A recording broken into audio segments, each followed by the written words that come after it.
Barrister Asaduddin Owaisi साहब को India गठबंधन से क्यों नहीं जोड़ा गया, आखिर क्यों नहीं लिया गया? और आपको पता होना चाहिए कि ओवैसी साहब कोई ओवैसी एक स्टेट में जाने वाले व्यक्ति नहीं है। ये पूरे इंडिया के अंदर और हर मसले पर बोलने वाले व्यक्ति हैं। और अभी तक अगर किसी ने नहीं घेर पाया और किसी ने नहीं लपेट पाया तो वो इसकी सिर्फ कलम की ताकत है। इन लोगों को इंडिया गठबंधन में रखा गया है, लेकिन जिसका सांसद है, जो दहाड़ता है, जो बोलता है, उसको नहीं रखा गया, इसलिए कि हमारी पोल खुल जाए। कहीं मैं कहता हूँ इस 20% को भी ज़रूरत है अपनी आवाज़ को पहचानने की। किसी को नहीं। कौन है बीजेपी, कौन है कांग्रेस, हम नहीं जानते किसी को। किसने हमारी बात की है आज तक, किसने हमारी बात की है? ये कांग्रेस हमारे हमदर्द बनने आते हैं, ये राजद वाले हमारे हमदर्द बनने आते हैं। अब मैं ये बात बोल रहा हूँ, आपको सच कह रहा हूँ। अस्सलाम वालेकुम नाज़रीन, मेरा नाम सादुल्लाह आता है और आप सब देख रहे हैं सस्ता मीडिया, सबसे तेज़, सबसे पहले हर खबर आप तक। मैं आपको बता दूं कि आज हम बिहार के ज़िला अररिया में मौजूद है और आपको पता है कि 2024 का इलेक्शन बहुत करीब है और इसी मुद्दे पे हम लोग आज चर्चा करने के लिए आज मुल्क हिंदुस्तान में आप देख रहे हैं कि किस तरीके से सभी पार्टी मुसलमानों का वोट तो ले लेती है पर उनको नेता और बहुत सारी ऐसी बातें हैं उनको आगे नहीं किया जाता है। तो इसी पे हम बात करने की कोशिश करेंगे। हमारे साथ कई मेहमान जुड़े हुए हैं, मैं इन सब से बातें करने की कोशिश करता हूं। हमारा इंडिया गठबंधन एक हमारे हिंदुस्तान में एक चला है जो कांग्रेस, आरजेडी और दीगर पार्टी मिलकर के उसको बनाया है। तो मैं ये जानना चाहता हूं कि आखिर ओवैसी साहब एक बहुत बड़ा चेहरा है और बहुत अच्छा बोलते भी हैं और दलित हो, मुस्लिम हो, हिंदू हो, कोई भी समाज पे जब जुल्म होता है तो उसके हक़ में, उनके हक़ इंसाफ के लिए वो बैरिस्टर असदुद्दीन ओवैसी साहब बोला करते हैं। पर इंडिया गठबंधन से जनाब बैरिस्टर असदुद्दीन ओवैसी साहब को नहीं लिया गया है उसमें। हम इसी पे चर्चा करेंगे। सबसे पहले आपकी तारीफ़। अस्सलाम वालेकुम रहमतुल्लाहि बरकातहू। मेरा नाम शोएब आलम है। हम मजलिस इत्तेहादुल मुस्लिमीन के प्रखंड बड़गामा के अध्यक्ष हुए। हम चाहते हैं कि तेजस्वी जी और नीतीश कुमार जी गठबंधन में ले ले ओवैसी साहब को, अच्छा रहेगा, और नहीं तो बहुत बुरा हाल होगा गठबंधन का। इस बार अगर गठबंधन में नहीं लिया तो फिर तो मुश्किल है आरजेडी को आना बिहार में। अच्छा, आखिर ऐसा क्यों होता है कि आखिर सभी पार्टियों को मुसलमानों का सिर्फ वोट चाहिए लेकिन मुसलमानों का नेता और मुसलमानों का बेटा नहीं चाहिए? आखिर ऐसा क्यों होता है? ऐसा इसलिए होता है कि यहाँ पर जब इलेक्शन आता है तो लोग कहता है कि बीजेपी का बी टीम है ओवैसी साहब, लेकिन ये लोगों का कहना गलत है। बीजेपी का बी टीम नहीं है। हम लोग मजबूती के साथ ओवैसी साहब के साथ हैं और रहेंगे और काम करते रहेंगे। अभी काम कर रहे हैं बहुत मजबूती के साथ और जगह जगह हम अपना जो है ना सदस्य बना रहे हैं AIM पार्टी से। जगह जगह पंचायत अध्यक्ष और सरजमीन को मजबूत कर रहे हैं।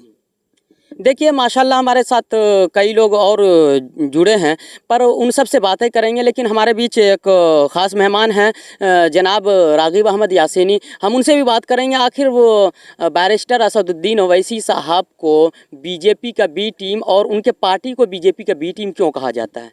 इन सब सबसे पहले मैं तो आपका शुक्रिया अदा करता हूं और आपको बधाई देता हूं कि आपका चैनल का जो कई लोगों ने आप पर आरोप लगा के चैनल को कोशिश किया कि इसको बंद किया जाए, लेकिन हक़ की आवाज़ उठती है, देर से ही उठे लेकिन दुरुस्त उठती है। सबसे पहले आपको मुबारकबाद पेश करता हूं और सस्ता मीडिया के तमाम नाजरीन को मेरा सलाम और आदाब।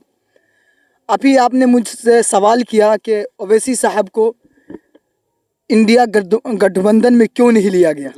नहीं, मेरा सबसे पहला सवाल है कि आज बैरिस्टर असदुद्दीन ओवैसी साहब को बीजेपी का एजेंट क्यों कहा जाता है। आखिर मैंने कई मुस्लिम नेता और मुस्लिम नेता के बजाय भी मैंने कई लोगों से मैंने सुना है, सर पे टोपी रखे हुए शख्स से मैंने सुना है कि वो बैरिस्टर असदुद्दीन ओवैसी साहब बीजेपी का बी टीम है। क्या ये हकीकत है? क्या सबसे पहले ये बात कहने वाले भी मुझे बहुत तेज़ हंसी आती है। हंसी इसलिए आती है कि बगैर दलील, बगैर सबूत का, बगैर कोई चीज़ के आप ये आरोप लगाते हैं। सबसे पहले अब तोहमत लगाने वाले का हश्र क्या होगा वो बात की बात है, लेकिन कोई भी अगर तोहमत लगाता है, आज तक कोई माँ का लाल सरजमीन हिंदुस्तान पे पैदा नहीं हुआ है जो असदुद्दीन ओवैसी साहब को बीजेपी का बी टीम कहा है, लेकिन साबित नहीं कर पाया है। अगर कोई साबित कर दिया है तो आके कहे कि मैं साबित कर दिया हूँ, लेकिन आप ये मीडिया वाले जितने भी हैं सब सिर्फ ये कहते हैं कि बीजेपी के बी टीम है। जानता तो कोई नहीं कह रहे हैं, सब हम लोग MIM के चाहने वाले जो भी कह रहे हैं आप उनको लाइए और सबूत अगर दे देगा बीजेपी के बी टीम है। असदुद्दीन ओवैसी साहब ने रमज़ान में, रमज़ानुल मुबारक के महीना में उसने कहा था, मिंबर रसूल पे खड़ा होकर कहा था कि मैं असदुद्दीन ओवैसी, अगर किसी को इख्तलाफ है, कोई ये कहता है कि हम बीजेपी के बी टीम है, तो खाना काबा जो मुसलमानों के सबसे बड़े खाना काबा जिसको हम लोग जहाँ हज करने जाते हैं, असदुद्दीन ओवैसी ने कहा था कि वो हमारे साथ चले, टिकट का पैसा मेरा रहेगा, सिर्फ जाना उसको है और खाना गिलाफ काबा गिलाफ का गिलाफ पकड़ करके हम ये कहेंगे कि ए अल्लाह, अगर हम बीजेपी के लिए काम कर रहे हैं, बीजेपी के बी टीम है, तो हम नस्त नाबूद हो जाए, हम मिट जाए। लेकिन अगर जो मुझे कह रहा है, अगर वो साबित नहीं कर पा रहा है, तो फिर उनका जो हाल होगा वो अल्लाह के ऊपर छोड़ दिया जाएगा, मैं कुछ नहीं कर सकता हूँ। तो पहली बात, जो ये कहता है कि बीजेपी का बी टीम है, उसके पास कोई सबूत नहीं है, कोई दलील नहीं है, वो सिर्फ आरोप और तोहमत लगाने की कोशिश करता है। और हम लोग उस चीज़ पर ध्यान नहीं दे रहे हैं। कहा कि हाथी चले बाज़ार तो कुत्ता भौंके हज़ार, तो हम लोग हाथी हैं और हाथी चल रहा है बाज़ार, कुत्ता लाख भौंक ले, कुछ होने वाला नहीं है। और इंशाअल्लाह 24 के इलेक्शन जो आने वाला है, हम लोग मजबूती के साथ लड़ेंगे और कामयाबी इंशाअल्लाह हम लोगों के कदम चूमेगी इंशाअल्लाह। तो आइए अब मैं अपने असल मकसद के तरफ चलते हैं कि बैरिस्टर असदुद्दीन ओवैसी साहब को इंडिया गठबंधन से क्यों नहीं जोड़ा गया, आखिर क्यों नहीं लिया गया? भाई ये सवाल तो आपको इंडिया गठबंधन जिसने तैयार किया है उनसे करनी चाहिए। भाई क्यों आप क्यों नहीं लिए? क्या असदुद्दीन ओवैसी नापाक आदमी है? क्या असदुद्दीन ओवैसी खूबसूरत नहीं है?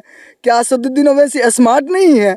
आप इसके मतलब ये है कि मुसलमानों को अछूत समझते हैं, अछूत समझते हैं, तब असदुद्दीन ओवैसी को साथ नहीं लिया। अगर असदुद्दीन ओवैसी को अछूत नहीं समझते आप, तो इंडिया गठबंधन जो आप तैयार किए हैं, हमारा इंडिया गठबंधन उस वक्त मजबूत होगा जब इसमें हिंदू, मुस्लिम, सिख, ईसाई तमाम मज़ाहिब के लोग इसमें शामिल होंगे और मजबूती के साथ बीजेपी का जो एजेंडा है, RSS का जो एजेंडा है, उसको उखाड़ने में अगर हम लोग चाहते हैं कि उसको उखाड़ के फेंक दें यहाँ से, तो उसके लिए ज़रूरी है कि हम सबको मुत्तहिद होना पड़ेगा। और उसमें अभी बता दें, अगर किसी को नहीं लिया गया है, असदुद्दीन ओवैसी साहब इस वक्त बिहार पूरे हिंदुस्तान के अंदर उनके 2 MP हैं। अरविंद केजरीवाल उसका 1 सांसद है, महबूबा मुफ्ती एक भी सांसद नहीं है, अब्दुल्ला साहब एक भी सांसद नहीं है।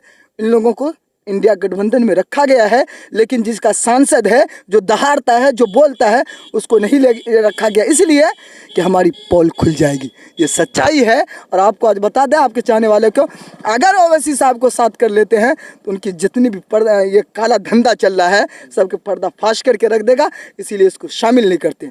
दूसरी बात, आज मायावती को क्यों नहीं लिया गया? क्या मायावती एक ब्रांड चेहरा नहीं था? 2 और 3 मरतबा मुख्यमंत्री रह चुके यूपी के, एक बेहतरीन, सबसे हिंदुस्तान के अंदर जो सबसे बड़ा प्रदेश है यूपी उत्तर प्रदेश, उसके मुख्यमंत्री रह चुकी है बहन कुमारी मायावती। उनको क्यों नहीं लिया गया? मैं सच्चाई आज बता देता हूँ आपको। क्योंकि जब इलेक्शन बिहार के अंदर हुआ था, उसमें मायावती ने असदुद्दीन ओवैसी साहब और उपेंद्र कुशवाहा साहब के साथ गठबंधन किया था, इसीलिए उसको बाइकाट कर दिया गया। आज चंद्रशेखर आज़ाद को क्यों नहीं लिया गया? क्योंकि भीम आर्मी का चीफ है वो और बेहतरीन लीडर है, इसीलिए उसको साथ नहीं लिया गया। पप्पू यादव जो हमारे बिहार के रहने वाले हैं, गरीब के मसीहा जिसे हम कहते हैं, बेहतरीन लीडर है, आप उसे इंडिया गठबंधन में क्यों नहीं लिए? क्योंकि मजलूम और जालिम जो है, जितना उसके आंख में आंख डाल के बात करता है, इसीलिए इसे इंडिया गठबंधन में नहीं लिया गया।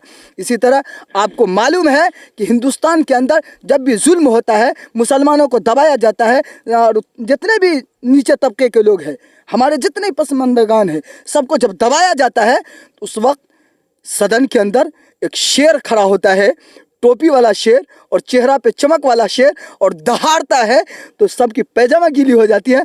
उसी डर से असदुद्दीन ओवैसी को नहीं लिया गया। भाई ये सारे के सारे काले राज जो हमारे खोल के रख देंगे ये जो जनता के सामने, इसीलिए उसको साथ नहीं लिया गया। बहरहाल माशाल्लाह देखिए हमारे बीच मास्टर कासान साहब भी जुड़े हैं और वही तो आप इस पे अपनी क्या राय रखना चाहते हैं? सबसे पहले तो आपका मैं ढेर सारा शुक्रिया अदा करता हूँ कि आप हम तक पहुँचे और हमारी आवाज़ को आवाम तक पहुँचाने का एक जो माध्यम है, मीडियम है, वो बने हैं। और जैसे कि रागिब भाई बता रहे थे कि कुछ दिन कबल आपके साथ कुछ दुर्व्यवहार किया गया आपके चैनल के साथ माशाल्लाह, लेकिन कहते हैं कि सच्चाई रखे मौन व्रत, झूठा करे झुंझुना से आवाज़। हाँ, लेकिन एक दिन परवाज़ सच्चाई की ही चढ़ती है। तो अब क्या है कि हमें वो पल याद आता है जिस वक्त चांद पे सबसे पहले राकेश शर्मा गए थे, तो और इंडिया से, तो इंदिरा गांधी पूछी थी कि मेरा हिंदुस्तान कैसा दिखता है, तो बोला सारे जहां से अच्छा हिंदुस्तान हमारा। लेकिन फिर हम एक अभी के इस कांग्रेस को देखते हैं तो वो सारे जहां से अच्छा वाली अब फीलिंग, एक आवाज़, एहसास हमें कहीं ना कहीं उससे वो महक नहीं आ रही है अभी। बेशक हम एक अच्छी पार्टी इसको मानते हैं, लेकिन हम में क्या ख़राबी है और हमने क्या गुनाह किया है। हमें वो वक्त याद आता है फिर हिस्ट्री की ओर, इतिहास की ओर, जिस वक्त हमारे दलित भाइयों को के पीछे में झाड़ू लगा के चलने को मजबूर किया था।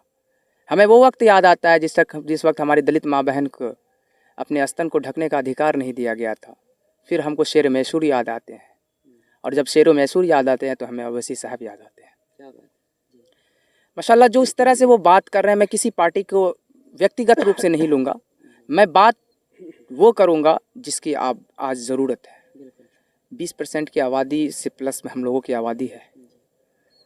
हम ना किसी पार्टी को दोष दे रहे हैं अभी, और ना ही किसी संगठन को दोष दे रहे हैं। हम दोष हर उस व्यक्ति को दे रहे हैं जिन्होंने अपने अधिकार को अभी तक नहीं समझा है, और ख़ास करके इसमें हम लोग बहुत पीछे चल रहे हैं।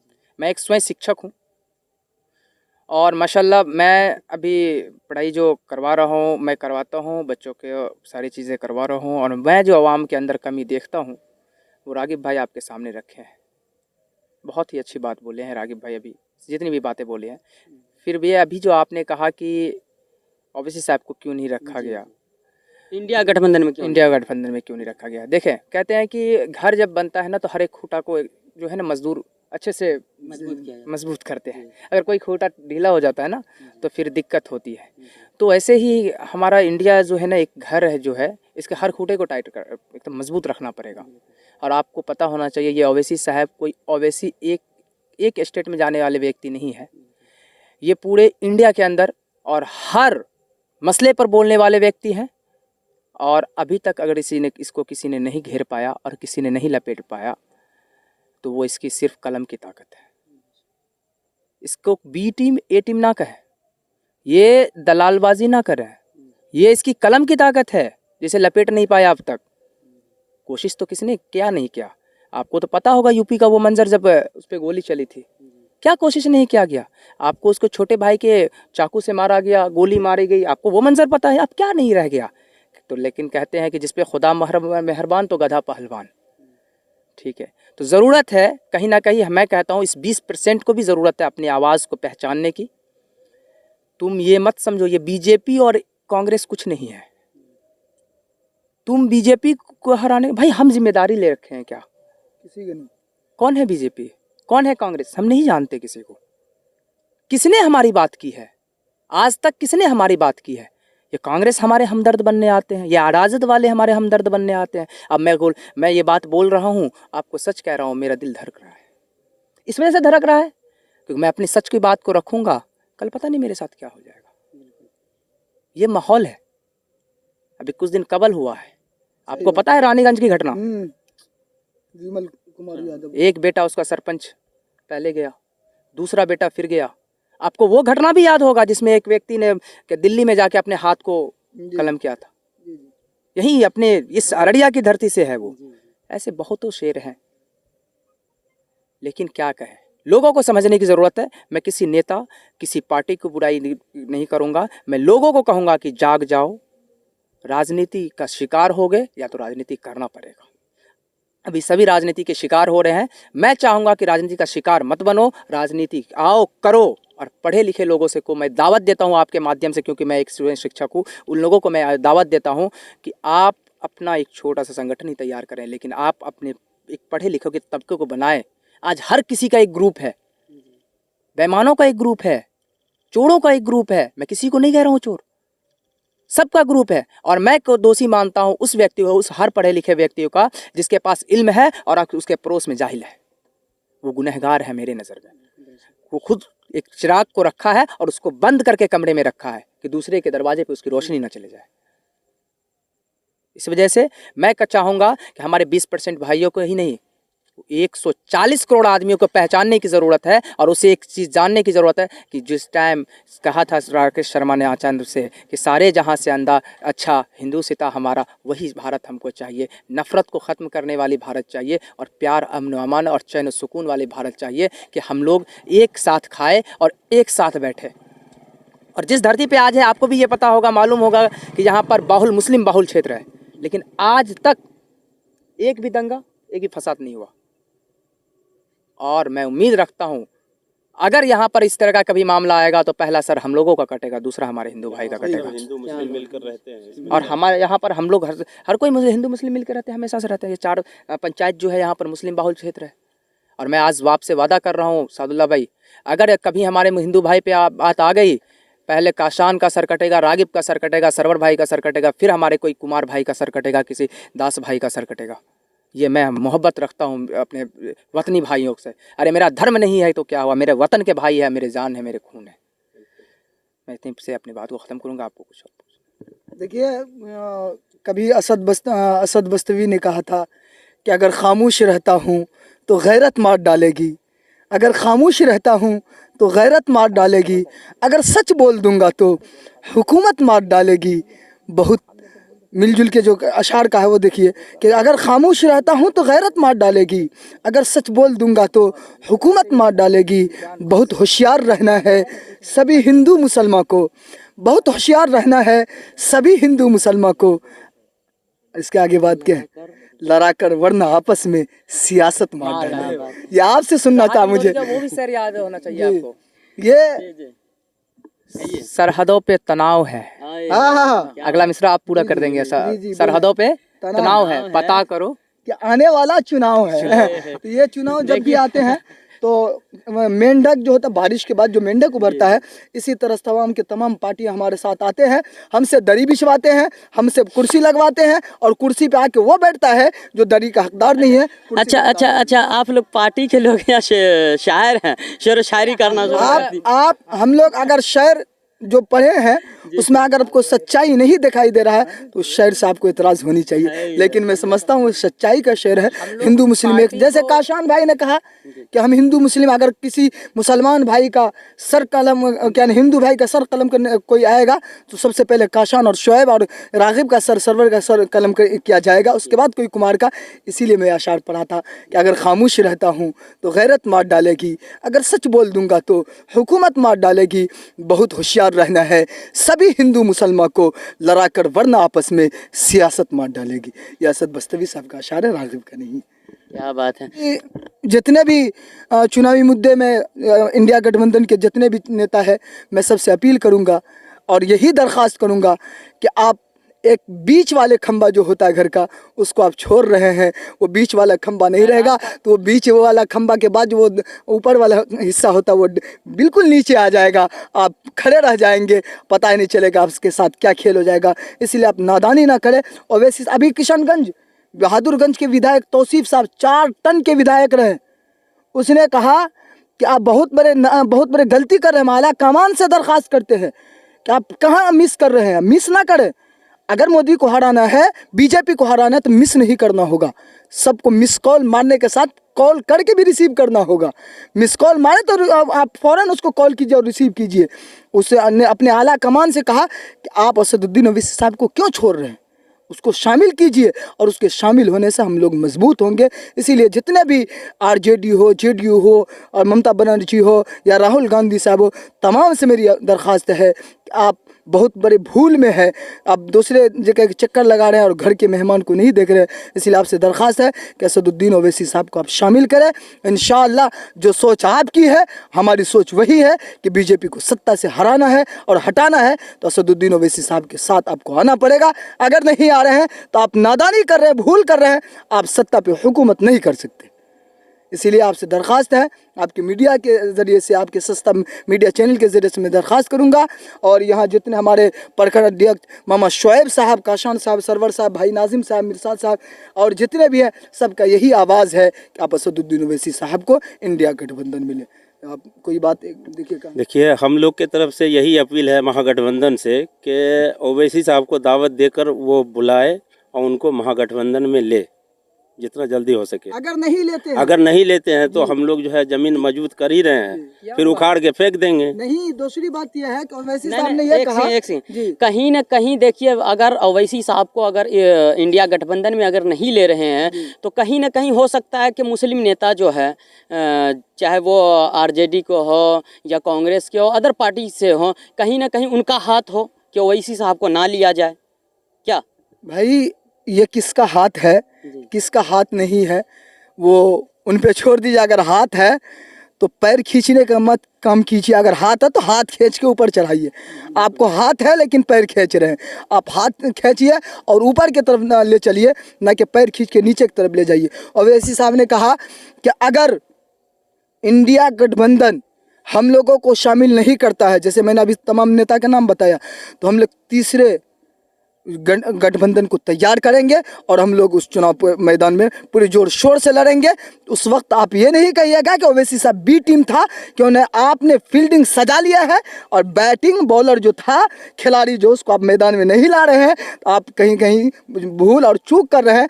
फील्डिंग सजाने से नहीं होगा, बल्कि बैट और बॉलर जब तक बैटिंग नहीं करेगा आप मैच देख नहीं सकते हैं। इसलिए आपसे दरख्वास्त है कि फील्डिंग अगर सजा लिए हैं तो बॉलिंग और बैटिंग करने वाले खिलाड़ी को भी हम दावत दीजिए और उसे शामिल कीजिए। नहीं तो हम लोग तीसरे मोर्चा का तैयारी कर रहे हैं, तीसरे गठबंधन बनाएंगे और पूरी जोर शोर से लड़ेंगे और इंशाल्लाह कामयाबी हमारी कदम चूमेगी। अच्छा, आपने कभी बीजेपी को वोट दिया? मैं क्यों दूंगा भाई, क्यों दूंगा? तो आखिर बीजेपी को आपने वोट नहीं दिया तो ये समझिए कि मुस्लिम बीजेपी को कभी वोट देता ही नहीं, इससे पता चलता है। गलत बात। मुस्लिम जी बिल्कुल देता है। आप बीजेपी, आप जितने भी पत्रकार हैं, मैं सबसे दरख्वास्त करता हूं, बीजेपी के 4 काम गिना दीजिए, मैं तमाम जितने भी लोग हैं सब एमआईएम को छोड़ के बीजेपी के गुण गाने लगेंगे। आप एक से अगर आप बीजेपी को वोट नहीं, अगर मुस्लिम बीजेपी को वोट नहीं देता तो फिर मुसलमानों को समझाने के लिए एक संगठन तैयार किया गया है। उस संगठन का मुझे नाम याद नहीं है, यात्रा निकाला जा रहा है, और क्या नाम है उस यात्रा का? कारवाने इत्तेहाद। तो आखिर मुसलमानों को समझाने की क्या जरूरत है? ये कारवाने इत्तेहाद जो निकला है, ये कारवां है, इत्तेहाद नहीं है कहीं भाई, याद रखिएगा। सिर्फ कारवां है, चलिए मेरे साथ, लेकिन हिस्सा नहीं देंगे। हालांकि मुसलमान बीजेपी को वोट नहीं देता है, फिर भी मुसलमान को ही समझाने आता है वो लोग।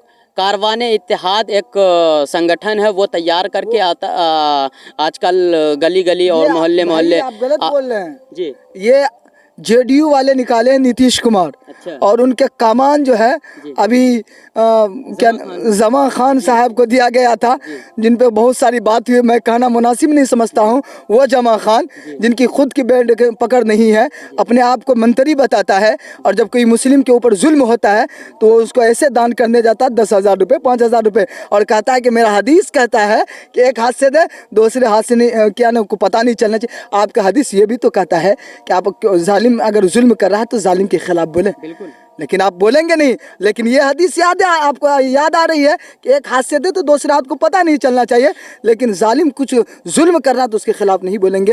वो जमा खान की बात छोड़िए, जितने भी कारवां इत्तेहाद मैंने आपको कहा वो सिर्फ कारवां नज़र आ रहा है, इत्तेहाद कहीं नहीं है। वो सबको नहीं जोड़ने की कोशिश कर रहा है। अगर कारवां इत्तेहाद होता, सबको जोड़ने की कोशिश करता, तो ओवैसी साहब क्यों छूट रहे हैं भाई आपसे? आप उसको शामिल कीजिए, तब चलेगा कारवां इत्तेहाद, नहीं तो सिर्फ कारवां रहेगा, इत्तेहाद ख़त्म हो जाएगा। बहरहाल इस टॉपिक पे इंशाल्लाह किसी और दिन बात करेंगे, पर फिलहाल इतना ही।